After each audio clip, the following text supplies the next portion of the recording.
di dalam perkara ini di tahap berikutnya saat sekarang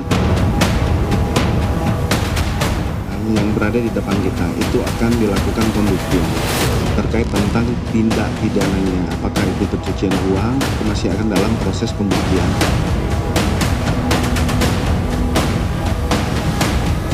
Memang rumah pribadi yang utuh, yang sudah sejak lama. Dan mengenai uang kita sudah saya jelaskan yang ditemukan, bahwa itu ada pemilik, ya, bahwa itu ada kegiatan.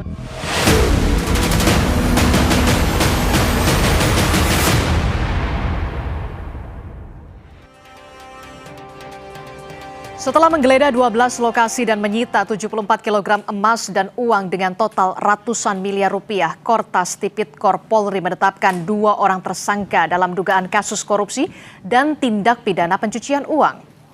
Hal ini disampaikan Kepala Kortas Tipikor Polri Irjen Pol Toto Suharyanto bersama dengan anggota Komisi 3 DPR dan PLT Jampitsus baru yang ditunjuk oleh Kejagung yakni Rudy Margono. 2 orang tersangka yang ditetapkan oleh polisi adalah seorang pihak swasta berinisial D dan juga ada seorang pejabat pemerintah berinisial FA.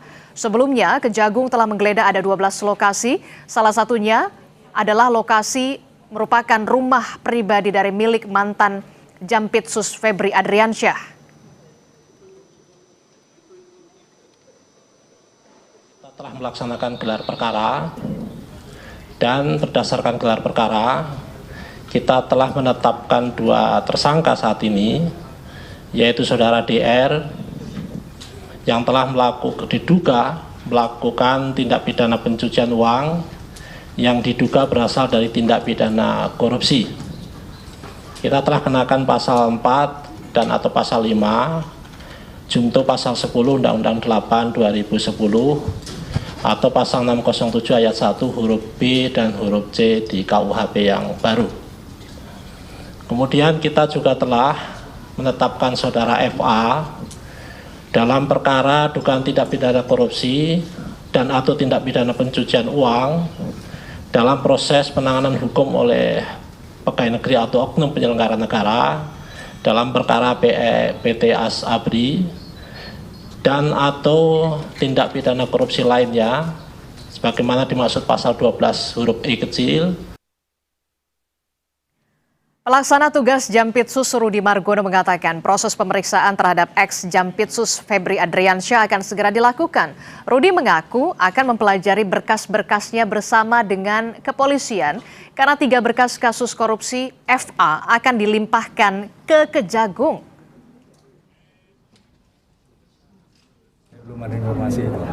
Untuk pemeriksaan sudah belum Pak? Sudah diperiksa belum sejauh ini? Bahkan dimulai. Baru apa nih? Iya. Nah, teknisnya kan baru hari ini kita pelajari dulu, kita buka alat buktinya, barang buktinya, terkait dengan struktur materialnya bersama-sama ke Kortas Tipikor. Komisi Pemberantasan Korupsi bilang pihaknya tak mengambil alih penanganan perkara dugaan 3 kasus korupsi besar yang kini tengah diusut Polda Metro Jaya. Hal ini disampaikan Deputi Bidang Penindakan dan Eksekusi KPK Asep Guntur Rahayu. Asep menyebut keterlibatan KPK baru sebatas menjalankan fungsi koordinasi dan supervisi. Ia menegaskan pengambil alihan perkara oleh KPK hanya dapat dilakukan jika memenuhi kriteria yang diatur dalam pasal 10A Undang-Undang Nomor 19 Tahun 2019.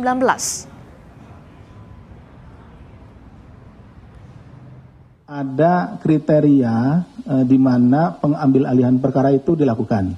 Jadi tidak bisa misalkan kita dengan asumsi sendiri, misalnya tadi ya kita berasumsi bahwa wah ini gak mungkin lah, pasti perkaranya macet gitu kan dan lain-lain pasti susah. Itu kan asumsi. Nah, kita harus menghargai seluruh upaya yang dilakukan oleh aparat penegak hukum dalam melaksanakan penegakan hukum tindak pidana korupsi, baik dalam hal ini oleh kepolisian, Kortas Tipikor dengan Direktorat Krimsus Polda Metro Jaya maupun oleh Kejaksaan Agung nantinya. 8 Juli 2026, polisi menggeledah 12 lokasi termasuk rumah pribadi Jampitsus atau ex-Jampitsus Febri Adriansyah. Penyidik Kortas Tipikor Polri menyita barang bukti emas 74 kg dan uang total ratusan miliar rupiah. 10 Juli 2026, Jampitsus mengakui rumah yang digeledah miliknya namun membantah mundur dari jabatannya. 10 Juli 2026, polisi umumkan hasil penggeledahan di 12 lokasi. 11 Juli 2026, Febri Adriansyah, saudara, mundur sebagai Jampitsus. Dan polisi menetapkan 2 orang sebagai tersangka 3 kasus korupsi, yakni pejabat negara berinisial FA dan tersangka berinisial D.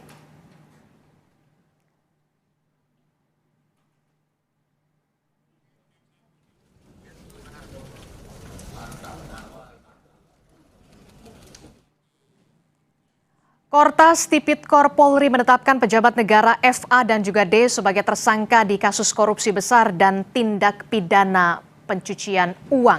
Polisi memastikan akan memeriksa ex-Jampitsus Febri Adriansyah. Setelah menetapkan tersangka, PLT Jampitsus menyebut kasus ini akan dilimpahkan ke Kejagung.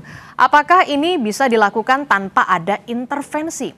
Kita akan bahas bersama dengan mantan Menko Polhukam Mahfud MD dan juga mantan Ketua KPK Abraham Samad. Kita ke Prof. Mahfud dulu. Assalamualaikum Prof. Mahfud.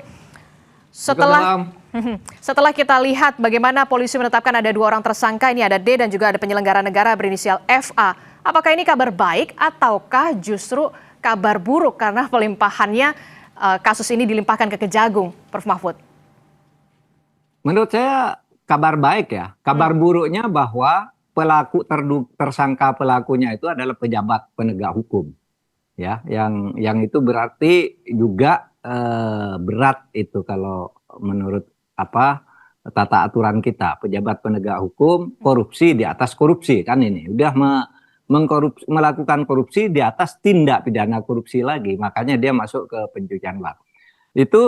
Itu kabar buruk bahwa itu terjadi. Tapi bahwa ini sudah dilimpahkan ke Kejaksaan Agung, menurut saya sudah P21, itu menurut saya kabar baik. Artinya apa? Sebelum ini polisi itu sudah bekerja dengan cermat, sehingga tidak bertele-tele hanya 3 hari sesudah digeledah, ditemukan barang bukti, kemudian diajukan. Tidak usah bertele-tele lagi. Sekarang itu sudah sangat cukup.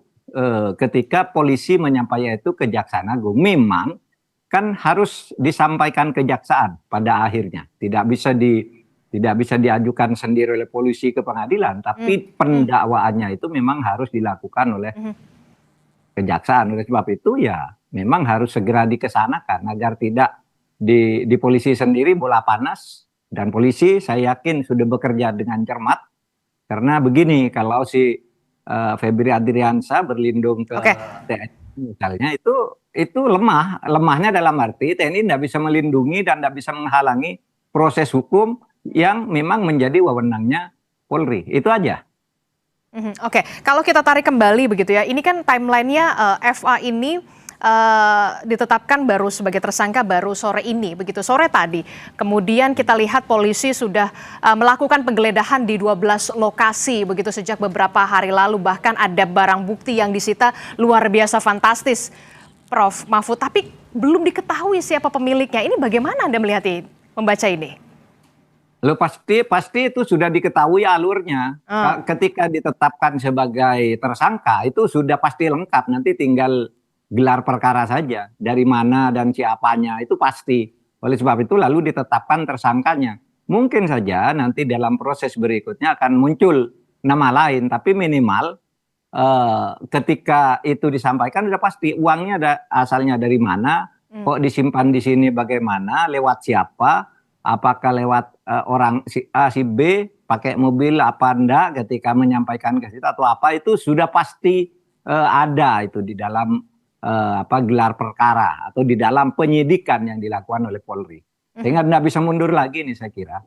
Oke, Pak Samad, kalau Anda melihat dari perspektif Anda, apa yang harus didalami dari pemeriksaan FA ini? Ya, jadi sebenarnya kalau kita lihat ya, pelimpahan ini masih dalam tahap penyidikan. Ya, dia mungkin belum masuk ke P21 karena tadi baru ditetapkan sebagai tersangka. Kenapa pertanyaannya, kenapa kepolisian memberikan perkara ini kepada kejaksaan?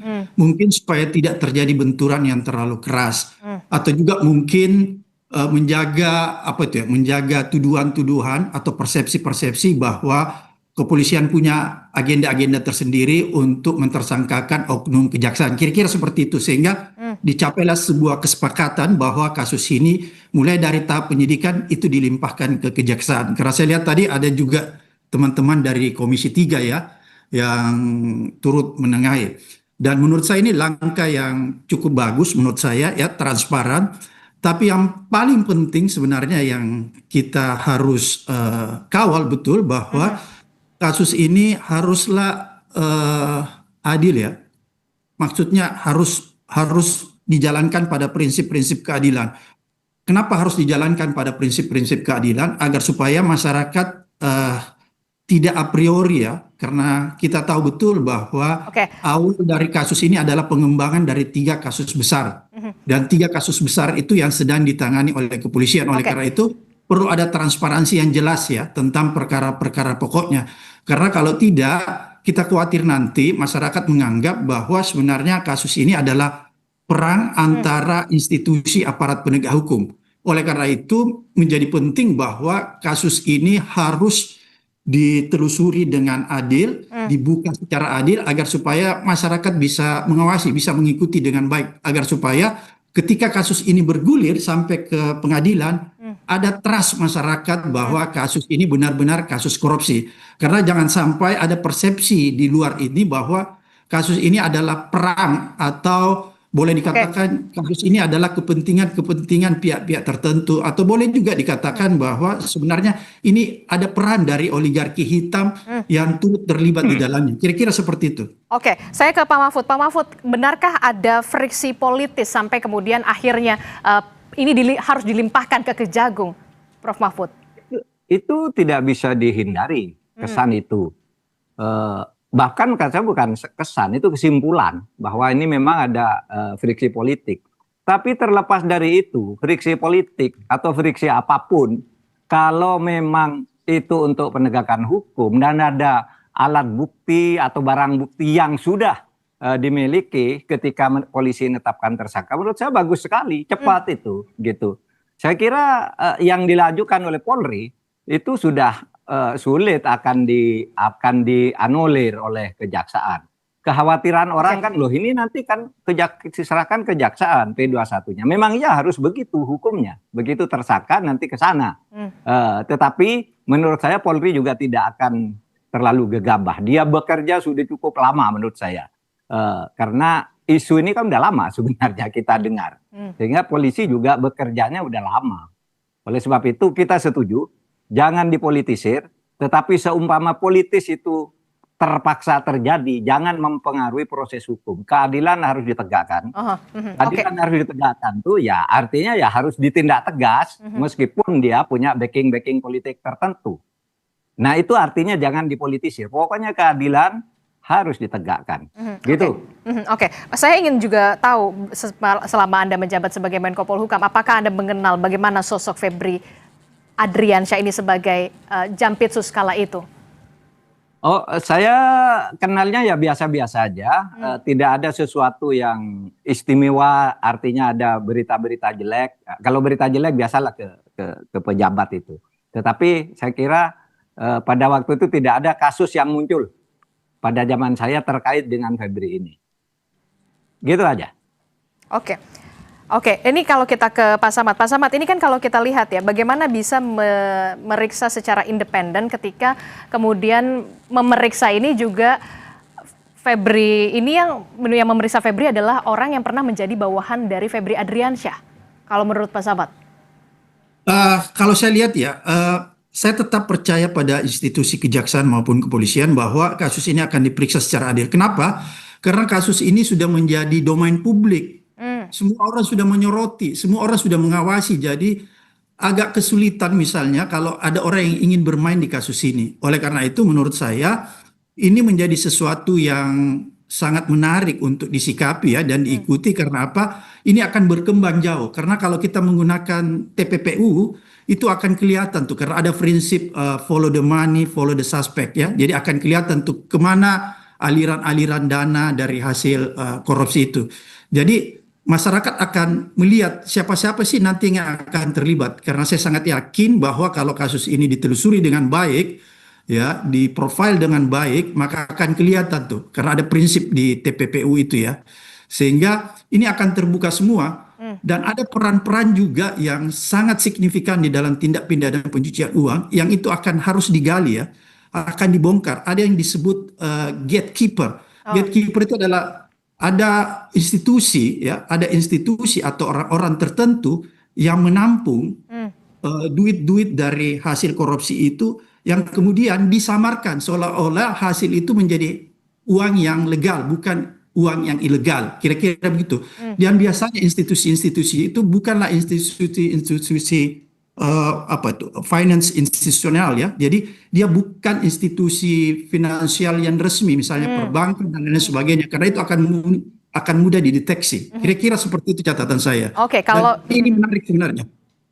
Oke, kalau tadi Pak Samad sudah menyinggung soal ada peran gatekeeper di sana begitu ya, dan kita juga masih belum mengetahui, belum diungkap bagaimana siapa pemilik emas, juga kita belum tahu apakah kasus ini akan selesai di dua tersangka ini ataukah kemudian ada kemungkinan nama-nama tersangka baru. Jangan dijawab dulu Prof Mahfud, usai jeda kami akan segera kembali.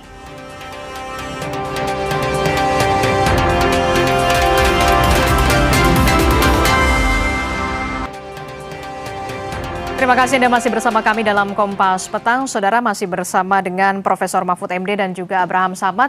Prof, saya ingin tahu dulu Prof, ini kan kalau kita lihat kemarin begitu ya, personil TNI sempat mendatangi Polda Metro Jaya, kemudian Brimob juga sempat diturunkan untuk menjaga Polda nih Prof Mahfud. Nah, Anda melihat bagaimana sebenarnya hubungan antara dua institusi ini, Polri dan juga Kejaksaan Agung sebenarnya Prof?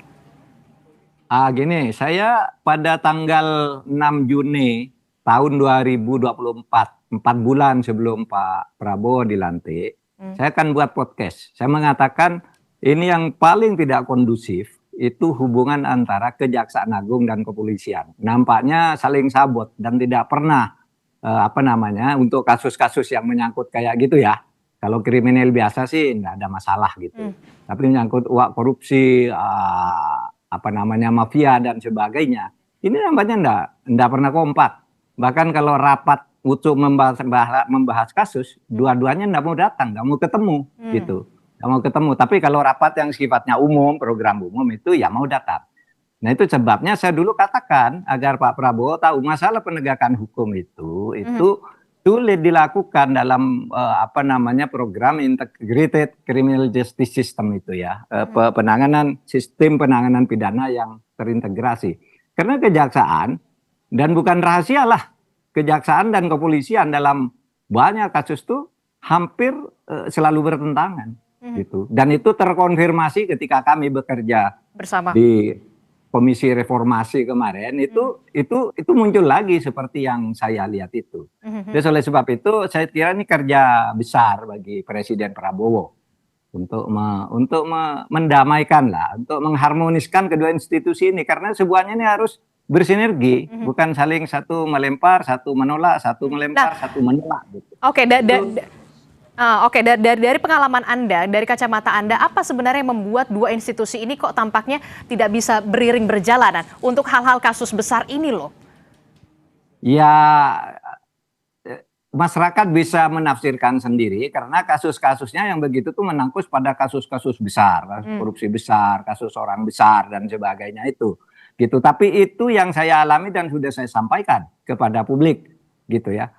Kalau saya sih tidak kekurangan akal, mereka bisa datang kepada saya dalam rapat bersama yang sifatnya umum. Kalau membahas kasus, saya panggil satu-satu atau saya datang ke kantornya gitu, sehingga bisa koordinasi dengan cukup efektif dalam kasus-kasus besar gitu. Nah itu sebabnya. Ya, yang harus diperbaiki sebenarnya hubungan kedua institusi ini. Apakah itu ego sektoral atau apa? Jangan-jangan seperti yang dikatakan oleh Pak Prabowo. Karena di balik kejahatan-kejahatan besar itu ada backing-backingnya, gitu.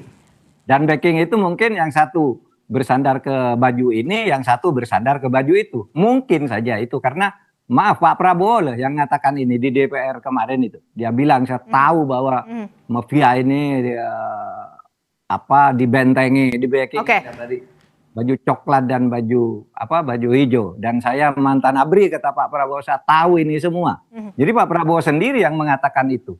Jangan-jangan itu penyebabnya. Oke, saya ke Pak Samad. Pak Samad, ini gimana nih soal backing-backingan ini dari pengalaman Anda di kasus besar, penanganan kasus KK pada kala itu? Oke, kita pernah punya pengalaman ya mengusut kasus-kasus yang yang kita sebut sumber daya alam. Pada saat itu memang kita melihat ini kok ada kayak persaingan antara institusi-institusi. Maka apa yang kita lakukan pada saat itu, kita buat namanya deklarasi penyelamatan sumber daya alam. Kita melibatkan pada saat itu, saya undang Pak Kapolri, Pak Timur Pradopo, terus Panglima pada saat itu Pak Muldoko, terus Jaksa Agungnya saya masih ingat almarhum Pak Basir Farib. Di situ kita menandatangani nota kesepahaman untuk saling menghargai masing-masing institusi terhadap tupoksi masing-masing. Dan itu cukup berjalan dengan baik sebenarnya. Oleh karena itu, saya kok jadi kaget tiba-tiba ada kasus yang mengagetkan kita semua ya. Menurut Prof. Mahfud ini gempa bumi hukum. Kok tiba-tiba meledak karena sepemahaman saya bahwa sebenarnya sudah ada MOU yang dibuat secara bersama-sama pada saat itu antara institusi penegakan hukum untuk saling menghargai, saling memonitor, saling supervisi ketika menangani kasus-kasus besar. Kenapa dulu deklarasi itu kita lakukan pada saat saya jadi Ketua KPK? Karena kita melihat korupsi di sumber daya alam itu kadang-kadang seperti tadi yang Prof. Mahfud katakan, itu punya backing tuh semua. Ada yang baju ini, baju ini, baju ini. Oleh karena itu, kita tahu bahwa kalau ini dibiarkan terus-menerus, ini yang rugi institusi kan. Institusi ditabrakkan oleh oknum-oknum tanda petik oligarki hitam. Oleh karena itu, kita mengambil satu kesimpulan itu hari bahwa kita harus duduk bersama-sama. Makanya pada saat itu saya coba undang pada saat itu Kapolri, Pak Timur Pradopo, Jaksa Agungnya Pak Basir Farib, dan Panglimanya Muldoko. Kita perlihatkan tuh kasus-kasus yang sebenarnya sampai video-video yang sensitif. Saya ingat sekali video-video yang sensitif yang melibatkan aparat penegak itu kita buka semua di situ. Agar supaya apa? Itu menjadi rujukan kita ya bahwa mari kita sama-sama untuk menyelesaikan ini semua. Tidak boleh ada ego sektorial. Itu pernah kita lakukan. Oleh karena itu saya pikir itu masih berjalan. Saya jadi kaget melihat tadi tiba-tiba kok ini ada kemarin penggeledahan antara polisi dan kejaksaan. Oleh karena itu saya berpikiran apa kesepakatan yang pernah dibuat itu sudah tidak diindahkan lagi atau bagaimanapun. Hari ini saya bertanya-tanya kok sampai sedahsyat ini ya padahal udah ada kesepakatannya. Oke, saya ke Pak Mahfud. Pak Mahfud, karena tadi sudah menyinggung soal oligarki hitam, apakah kemudian Anda punya pandangan Kejaksaan Agung punyakah cukup keberanian untuk bisa mengusut kasus ini sampai ke backing-backingan oligarki hitam ini? Mudah-mudahan ya, karena begini, backing-backingan yang hitam tuh takut kepada kontrol masyarakat juga. Seperti kata Pak Samad tadi, Pak Abdul Samad, yang mengatakan ini udah menjadi milik publik. DPR sudah membentuk panja, masyarakat udah nggak bisa ditahan kalau berbohong gitu, kalau tertutup selintutan gitu pasti masyarakat akan berteriak. Itu betul. Oleh sebab itu kita semua harus mengawal, jangan lalu menganggap ini selesai. Semua harus bersuara mengawal ini sampai betul-betul terbuka. Sehingga nanti MOU yang dibuat oleh Pak Abdul Samad waktu KPK itu kan cukup efektif di saat itu. Bahkan sampai satu periode berikutnya masih oke, kayaknya masih pada punya komitmen untuk itu ya. Ada juga kecil-kecil tapi sembunyi-sembunyi. Nah sekarang ini kalau kita lihat kan luar biasa ini pelanggarannya di dalam sumber daya alam. Mudah-mudahan ini disadari oleh kita semua gitu. Gitu aja, Mbak. Oke, tapi kalau Anda melihat apakah ada banyak faksi di dalam dua institusi ini yang di dalamnya ini saling tarik-menarik kepentingan, Prof, dalam kasus ini? Kalau di dalam masing-masing institusi maksudnya itu sudah pasti minimal di mana-mana dalam kasus itu ini ada. yang tiga ini. Hah? Iya, misalnya di Kejaksaan Agung pastilah ada faksi-faksi, ada yang ingin ini, ada yang ingin itu dan sebagainya. Itu biasa di polisi juga. Di polisi juga ketika kita ribut-ribut tentang polisi, banyak juga loh orang-orang polisi yang menyampaikan ke kita ketidakpuasannya, tetapi atas nama disiplin korps mereka menitipkan aja kepada saya gitu. Saya enggak boleh Pak bicara ke publik tentang ketidakberesan ini kan gitu. Sama di Kejaksaan juga ada yang kita sudah mendengar lah. Ini backingnya siapa, ini backingnya siapa gitu. Dan itu sebagai analisis politik itu banyak bermunculan. Jangan dikira kita wah itu membenturkan, enggak, memang sudah benturan sendiri. Kita hanya menganalisis saja gitu. Oke. Gitu Mbak. Oke, saya ke Pak Samad. Pak Samad, ini kan kalau kita lihat ya, walau KPK ini tidak dilibatkan kemudian, tapi apakah KPK punya kontrol atau pengawasan dalam hal ini gitu ya? Kalau Anda dari pengalaman Anda? Sebenarnya biasanya kalau kasusnya itu sudah ditangani oleh satu institusi lain, institusi penegak hukum dalam hal ini kejaksaan atau kepolisian, maka secara etika MOU yang pernah kita tanda tangani, aparat penegak hukum lain misalnya KPK nggak boleh langsung masuk, kecuali misalnya nanti ada aturannya, ada kriterianya ketika misalnya kasus ini tidak berjalan, atau kemudian kejaksaan sendiri meminta KPK, biasanya gitu tuh, atau kepolisian juga meminta KPK terlibat jauh di dalamnya. Itu begitu mekanismenya, jadi tidak bisa langsung serta-merta KPK masuk karena kasus ini sudah ditangani terlebih dahulu oleh pihak kepolisian maupun kejaksaan. Jadi KPK dalam hal ini tinggal menunggu kalau misalnya suatu ketika kejaksaan meminta KPK untuk masuk ataupun kepolisian, baru disitulah KPK bisa masuk untuk bersama-sama menangani. Ataupun misalnya kalau ternyata dalam perjalanannya kasus ini punya hambatan yang hambatan-hambatan politik seperti tadi yang Pak Prof Mahfud katakan, hambatan-hambatan politik, hambatan-hambatan sektoral dan lain-lain sebagainya, maka kedua institusi yang terlibat, misalnya kalau kita katakan terlibat misalnya kepolisian maupun kejaksaan, pasti meminta KPK untuk menjadi penengah. Biasanya seperti itu mekanisme. Oke. Dan juga masyarakat diminta untuk bisa memberikan dorongan dan juga atensi penuh untuk bisa mengawal kasus ini. Masyarakat harus mengawas ya, untuk memberikan masukan terus agar supaya penegakan hukum ini bisa berjalan dengan adil. Karena itu inti dari penegakan hukum itu harus adil, berkeadilan, itu intinya Mbak. Oke, mantan pimpinan KPK Abraham Samad dan juga mantan Menko Polhukam, ada Profesor Mahfud MD telah bergabung bersama kami di Kompas Petang. Terima kasih Bapak-Bapak, Assalamualaikum. Selamat pagi, selamat sore. Pak Abraham.